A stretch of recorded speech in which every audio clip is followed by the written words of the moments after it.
بنیادی طور پر حج کے 3 قسمیں ہیں۔ ایک حج کا وہ قسم ہے کہ حج کرنے والا احرام باندھے اور نیت یہ ہو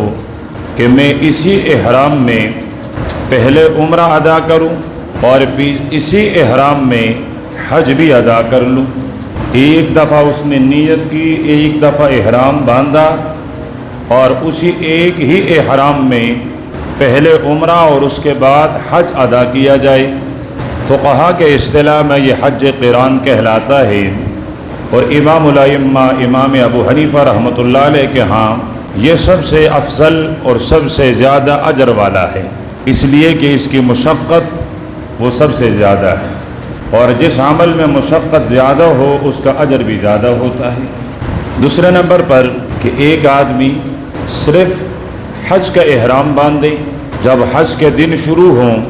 وہ حج کے مناسک اور حج کے کام پورا کر لیں اسی ایک احرام میں، اور نیت بھی اس کی صرف حج کرنے کا ہے، عمرے کرنے کا اس کا ارادہ اور قصد نہیں ہے، تو یہ کہلاتا ہے حج افراد، یعنی صرف وہ حج کرنا چاہتا ہے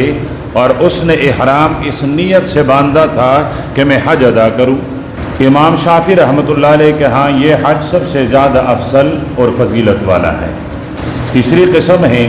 کہ ایک آدمی پہلے احرام باندھے، عمرہ ادا کریں، اور عمرہ ادا کرنے کے بعد سر کو مڑوائیں، احرام کھولیں، جتنے دن حج میں باقی ہیں اتنے دن عام لباس میں رہیں، عام کپڑوں میں رہیں، اور جب حج کے ایام اور حج کے دن شروع ہو جائیں اور پھر وہ حج کے لیے احرام باندھیں اور حج کی نیت کریں، یہ کہلاتا ہے حج تمتع۔ امام احمد ابن حنبل رحمۃ اللہ علیہ کے ہاں یہ حج سب سے زیادہ افضل ہے،